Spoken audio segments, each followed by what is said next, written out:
ரிஷபராசிக்காரர்களுக்கெல்லாம் போன வருஷம் நான் பட்ட பாடு கடவுளுக்கும் எனக்கும் மட்டுமே தெரிஞ்ச ஒரு தனிப்பட்ட விஷயம். யார் சொன்னா? எல்லாருக்கும் தெரியும். சனி பகவான் 5ஐ பார்க்கிறார். ரிஷபராசிக்காரங்களாம் ஒரு பெக்குலியர் பாயிண்ட் சொல்லியிருந்தேன். இந்த முறை குரு தரும் யோக பலன்களை சனி தருகிறார். ஆயுசு பத்தி பயம். ரொம்ப பயந்துட்டே இருந்தேன் சார், எனக்கு உயிர் இருக்குமா இல்லையானே தெரியல, நான் ரொம்ப பயந்துட்டே இருந்தேன். டாக்டர் சொல்லிட்டாங்க, கை விரிச்சிட்டாங்க, அப்படி சொல்லிட்டாங்க. எழுதி வச்சுக்கோங்க, உங்களுக்கு ஒண்ணுமே ஆகாது. எழுதி வச்சுக்கோங்க. என்னைக்குமே ஒண்ணு புரிஞ்சுக்கோங்க, சனி கொடுத்தால் எவர் தடுப்பார் ஒன்னா நீ. அப்ப என்ன ஆகுது, இந்த குரு பகவான் 2ஆம் வீட்டுக்கு போகும்போது தங்கத்தை தருகிறார். தங்கமா சேர்த்துவீங்க. சொக்க தங்கம் ஜுவல்லரி. சார் இன்னைக்கு நாள் லேண்ட் வாங்குறவங்க கூட சந்தோஷமா இருக்க மாட்டேங்கிறான். என்னைக்கோ பாரம்பரிய நகையெல்லாம் வச்சிருப்பாங்க. இந்த கேரளா சைட்லாம் போனீங்கன்னா சும்மா இந்த மதுரை சைடே எடுத்துங்க, 100 பவுன் 200 பவுன் சீர் செய்வாங்க. அவங்கெல்லாம் இன்னைக்கு பெரிய மில்லியனர்ஸ், பெரிய ஆளுங்க. நிறையா போற போக பார்த்தா ஏழைகள் வாங்க முடியாத அதிசய பொருளா மாறப்போகுது தங்கம். எல்லா ப்ரெடிக்ஷன்லையும் சொல்றாங்க தீபாவளிக்குள்ள 1 லட்சம். ஏன் தீபாவளி வரைக்கும்? அடுத்த மாசம் ஆயிரம் போல இருக்கு. உலகெங்கிலும் இருக்கும் பக்தி இன்ஃபோ நேயர்கள் அனைவருக்கும் வணக்கம். நான் உங்கள் ராம்ஜி. அப்படி இப்படி வெயிட் பண்ணி கடைசியா தமிழ் புத்தாண்டு வந்தாச்சு. என்ன குருஜி சொல்றீங்க, தமிழ் புத்தாண்டு வந்தாச்சா? ஆமா, இப்பதான் நியூ இயர் முடிஞ்சாப்புல இருக்கு, அதுக்குள்ள தமிழ் புத்தாண்டு வந்தாச்சு. வருஷம் நம்ம இதே தான் சொல்றோம். நியூ இயர் முடிஞ்சாப்புல இருக்கு, தமிழ் புத்தாண்டு வந்தாப்புல இருக்கு. அப்படி திரும்பி பார்த்தா ஜூன் ஆயிருது, அப்படி திரும்பி பார்த்தா அடுத்து நியூ இயர் வந்துருது. ஸோ எதுக்கு சொல்லணும், நம்ம ஒருவேளை வேகமாக போகிறோமா இல்லை காலம் நம்ம விட்டு வேகமாக போயிட்டு இருக்கான்னு தெரியல. இந்த வருடம் ஒரு முக்கியத்துவமான வருடம். 3 பெயர்ச்சிகள் நடந்திருக்கக்கூடிய ஒரே வருடம்.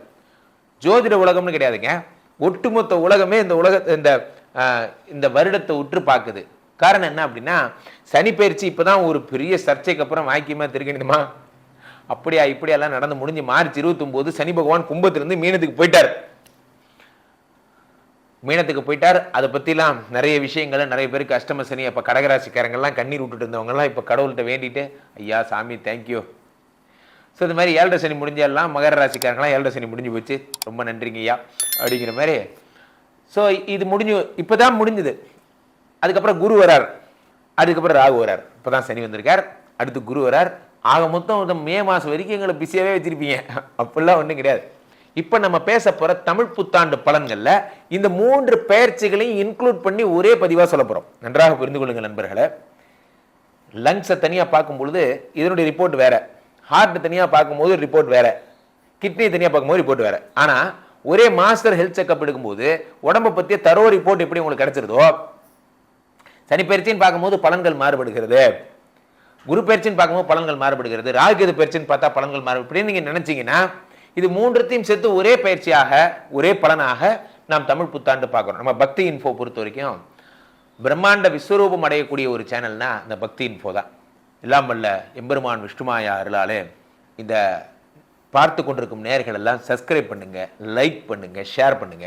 இந்த சேனல் நிறைய நல்ல விஷயங்களை தினமும் தாங்கி வருகிறது. உங்களுக்கு சொல்ல இதில் ஒரு முக்கியமான விஷயம், தொடர்ந்து உங்களோட பிரயாணிக்க போகிறேன். ஐம் ஷூர் ஒவ்வொரு நாள் காலையில் உங்களை இந்த சேனல் வழியாக சந்திக்க போகிறேன். உலகெங்கும் இருக்கும் ரசிகர்கள் எல்லாம் இதில் சப்ஸ்கிரைப் பண்ணிக்கோங்க கீழே. ஸோ அப்போது நம்ம என்ன சொல்கிறோன்னா, இந்த வருடம் சுக்கிர பகவான் உச்சம் பெற்று மீனத்தில் ரொம்ப நாள் டிராவல் பண்ண போகிறார். இந்த வருடம் ஒரு 3-4 மாதம். செவ்வாய் பகவான் நீச்சம் பெற்று ரொம்ப நாள் இருக்க போகிறார். ஏன் சார் நீச்சம் ஆகிறாரு, அது அவர்கிட்ட தான் கேட்கணும். ஆனால் நீச்சம் ஆகிறார் என்ன. அப்போது குரு பகவான் சாமானிய மனிதனை அப்போ நிம்மதியாகவே இருக்க முடியாது அப்படின்னு கிடையாது. இதெல்லாம் வச்சு சொல்கிறதுக்கு தான் நம்ம இருக்கோம், அதுக்கு தான் நம்ம சேனல் இருக்குது. நீங்கள் தொடர்ந்து பார்த்தா போதும். ஸோ அவ்வகையில் ஒவ்வொரு ராசிக்கும் யாரெல்லாம் குழந்தை பெற்றுக்க போகிறீங்க, யாருக்கெல்லாம் இல்லற வாழ்க்கை சந்தோஷமாக போகிறது, யாருக்கெல்லாம் திருமணமாக போகிறது, வெளிநாடு செல்ல போகிறது யார், யாருக்கெல்லாம் குபேர யோகம் கிடைக்க போகுது போன்ற விஷயங்கள்லாம் பார்க்க போகிறோம். ஒவ்வொரு ராசி ரீதியாக பார்த்து விடலாம். ரிஷபராசிக்காரர்களுக்கெல்லாம் போன வருஷம் நாம் பட்ட பாடு கடவுளுக்கும் எனக்கும் மட்டுமே தெரிஞ்ச ஒரு தனிப்பட்ட விஷயம். யார் சொன்னா? எல்லாருக்கும் தெரியும். ரிஷபராசிக்காரங்களுக்கு ராசியில் வந்த குரு வக்கரமாய் 12க்கு போய் இல்லாத செலவெல்லாம் இழுத்து விட்டு, சார் என்றைக்குமே இந்த ரிஷபராசிக்காரர்களுக்கு இருக்கிற பலனே என்னன்னா, எங்கே போனாலும் உங்கள் பேரை போட்டுருவாங்க. இந்த மாதிரி விழாவிற்கு தலைமை தாங்குபவர் அண்ணன், உங்கள் பேரை போட்டுருவாங்க. பிரகாஷ் அவர்கள் விழாவின் தலைமை தாங்குபவர்கள், விழாவை ஏற்று சிறப்பிப்பவர்கள். ஐயோ தலைமைன்னு போட்டாங்களே, ஒன்றுமே பண்ணனா மரியாதை இருக்காது. நான் எங்கடா உங்களை கூப்பிட்டேன் சும்மாவே கூப்பிட்டேன். ஏன்னா அண்ணே உங்கள் பேரை போட்டாங்கண்ணே, மரியாதை பண்ணிருங்கண்ணே. இந்த பெருமைக்கு செலவு பண்ணுற ஆட்கள். ஏன்னா அப்படி நடக்கும் உங்களுக்கு. நீ தானப்பா இருக்கிற ஒரே அண்ணன், நீ செய்யாம யாருப்பா செய்வா, இப்படி சொல்லியே என்ன வேலை வாங்குங்கடா. அப்போ ரிஷபராசிக்காரர்களுக்கு 11ஆம் இடத்திலே சனி வருகிறார். 11ஆம் இடம் என்பது லாபஸ்தானம். லாபஸ்தானத்திலே சனி பகவான் வருகிறார். 11, 12 ஒன்றை பார்க்கிறார். 1ஆம் இடமாகப்பட்ட உடம்பை பார்க்கிறார். சனி பகவான் 5ஐ பார்க்கிறார். ரிஷபராசிக்காரங்களாம் ஒரு பெக்குலியர் பாயிண்ட் சொல்லியிருந்தேன். இந்த முறை குரு தரும் யோக பலன்களை சனி தருகிறார். 12இல் இருக்கக்கூடிய சனி பகவான், 11இல் இருக்கக்கூடிய சனி பகவான் 7ஆம் பார்வையாக 5ஆம் இடத்தை பார்த்து புத்திர சந்தானத்தை தருகிறார், குழந்தை கொடுக்கிறார். 11இல் இருக்கக்கூடிய சனி பகவான் 10ஆம் பார்வையாக 8ஆம் இடத்தை பார்க்கிறார். 8ஆம் இடம்னா சும்மா கிடையாது. 8ஆம் இடம் என்பது மாங்கல்ய பலம், 8ஆம் இடம் என்பது அசையா சொத்துக்கள், 8ஆம் இடம் என்பது அசட்ஸ், இது எல்லாத்தையும் பார்த்துறார்.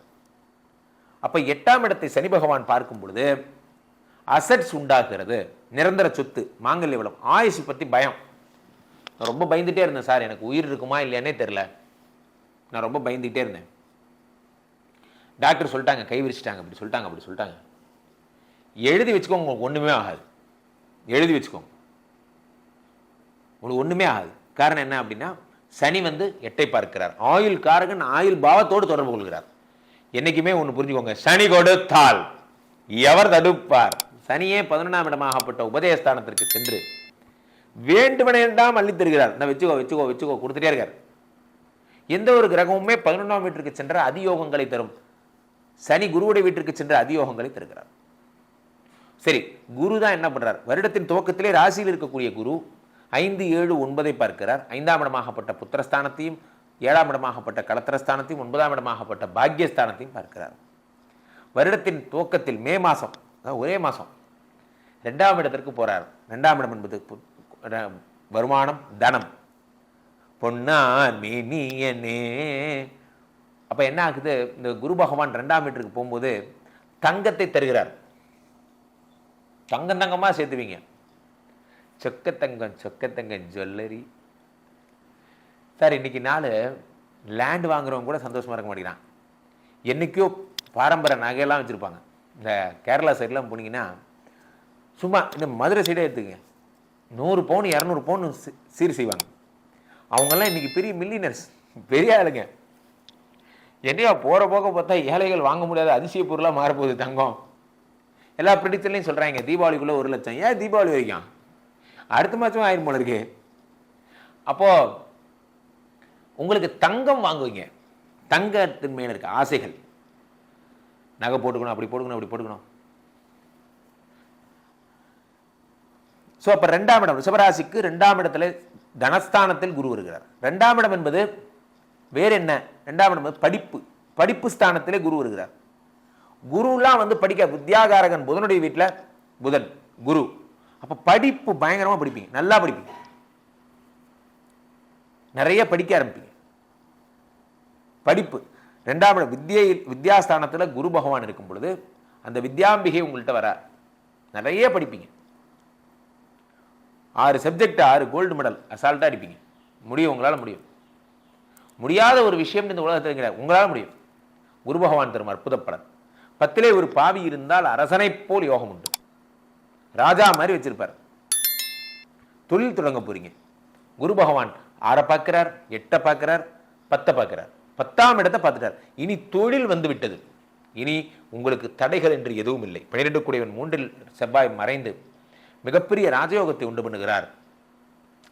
என்ன பண்ணாலும் சரி, நீங்க எப்படி இந்த பால் போட்டாலும் சரி, உங்களுக்கு எப்படி சுற்றி பார்த்தாலும் சூப்பரான டைம். இந்த சிவராசிக்காரர்களுக்கு சனியோ குருவோ ராகுவோ யார் வந்தாலும் சரி, நமக்கு நல்லது நடந்தால் போதும். பக்தி இன்ஃபோ தொடர்ந்து பாருங்க. டெய்லி தினமும் காலையில் உங்களை சந்திக்கிறேன்.